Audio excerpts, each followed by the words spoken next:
everybody, welcome to an all-new GTTV right here on Spike. I'm Jeff Keighley, and this week, Back to the Future is back. There's a brand new video game coming out, and I'm here on the Universal backlot to show you guys the first ever footage. And joining me right now is AJ. You are the voice of Marty McFly. Yes, I am. Oh!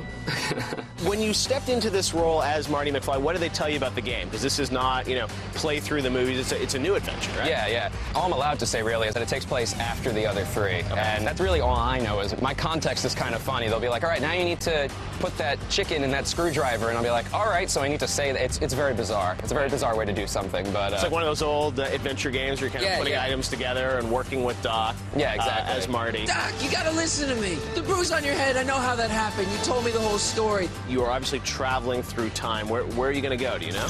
I know we go back to 30s. We get to see young Doc. Yes. So hopefully that I'm allowed to say. Young Doc is in there. So tell me something, Mr. Scientist, from your vast storehouse of scientific knowledge. 5 episodes, right? So people Yeah. will see the first one coming out soon, and there's more to follow on from that. So this could be kind of full-time gig for you, right? I hope so. Do a new Marty episode every week? Yeah. Doc, come back! Doc! If Marty just stepped out of this DeLorean, what would he say? He'd definitely say, Jesus Christ, Doc, Jesus Christ, you telling me you made a video game out of Back to the Future? That's heavy, Doc. What in the name of Thomas Alva Edison do you think you're doing?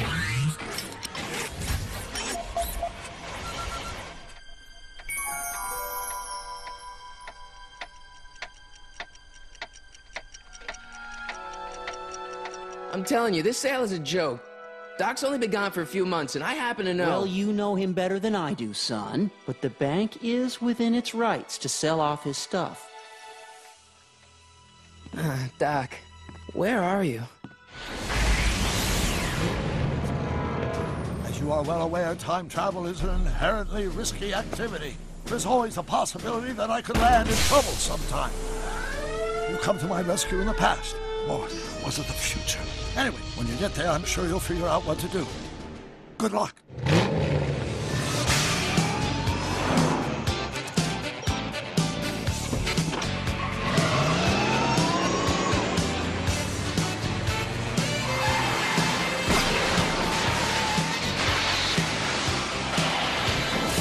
Joining me now is Brett from Telltale Games, the executive producer of this brand new Back to the Future experience.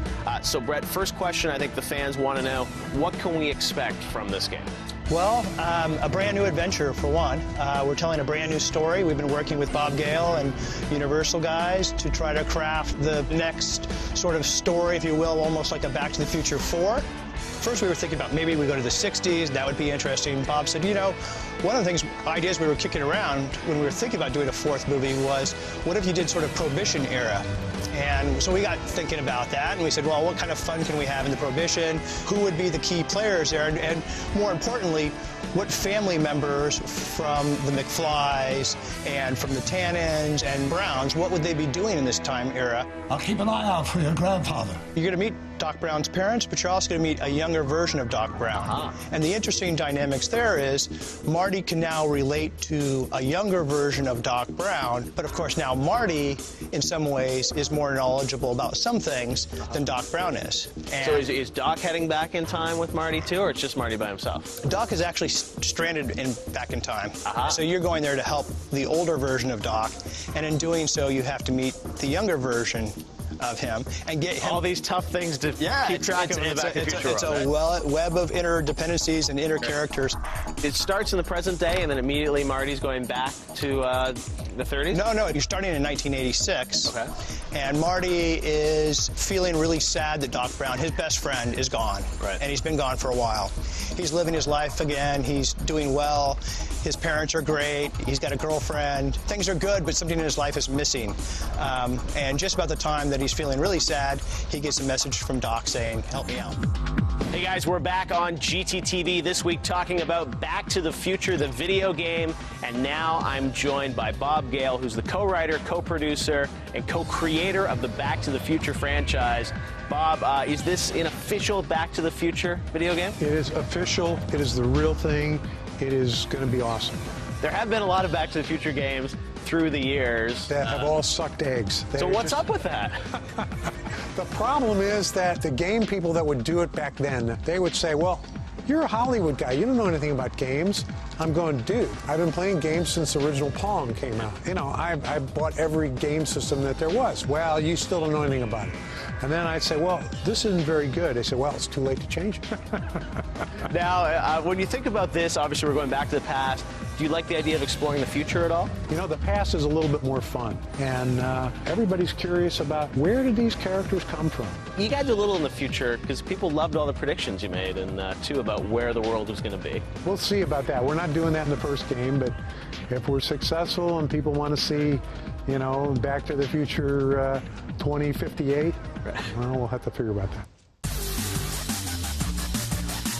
Yeah, you've been pretty vocal saying, you know, you're not going to do another Back to the Future film. So do you see this as the way that the franchise can live on through the video game world? Absolutely. Well, that's pretty exciting because you got to play video games then to see where the story is going. Now, this is an episodic game, so there's, you know, 5 episodes that are going to be coming out. But do you see if these are successful, you want to kind of continue telling Back to the Future fiction through the video game world? If these are successful, sure. If this How many stories are left to tell? Well, time is infinite, isn't it? GTTV is Back to the Future, and you can't have Back to the Future without Doc Brown himself. Chris Lloyd and Amanda recently got to catch up with Chris in the studio as he recorded his lines for the game. Sorry about that, but it's so wonderful to see you. Thanks, Jeff. I'm here with Christopher Lloyd, and I want to thank you right off the bat for taking the time to talk with GTTV today. Thank you. I'm delighted. So what was it about the video game itself that we're here talking about today that really excited you and made you want to be involved with the project? Well, it picks up from where Back to the Future 3 left off. And it's a video game. It's Back to the Future all over again. You know, it's like Back to the Future 4. Now, I know that Bob Gale said that there's no chance for another movie, so you just kind of touched upon it a little bit. Would you kind of consider this as a replacement for the 4th film? It's a continuation of the story in video game format. Great Scott! Now, Michael J. Fox, of course, wasn't able to participate in the project. How did it make you feel the first time you heard AJ doing Marty's voice? Well, I was stunned. I just heard it again. And if I didn't know it was him, I would have thought Michael had snuck in here. We have a lot of catching up to do. Of course, Back to the Future 2, we are practically living in the future that it painted. What sort of today's Marvel did you never think was going to be possible back when you were filming the movie? Well, there's a sequence in the game where traffic is controlled automatically, and they're very close to being able to develop a car that can react faster than a driver and see 360 degrees, anticipate stop signs, red lights, accidents, everything. If Doc Brown could choose to go anywhere, anytime, where and when would that be? He'd be overwhelmed with all the choices. So many times in the past and the future. He'd probably like to go ahead about 100 years and see where today ends up. And finally, why is everything so heavy in the future? Is there a problem with the Earth's gravitational pull? I don't know. I still don't understand what they're talking about. Heavy? What's heavy? Are you heavy? Whatever. Thank you so much for taking the time to talk to us. All right, that's it for this week on GTTV. But if you guys want to see all that exclusive first footage of the Back to the Future game, you can head on over right now to GT.TV. For all of us at GT, I'm Jeff Keighley. Thanks for watching. Where I'm going, don't need roads. See you next week.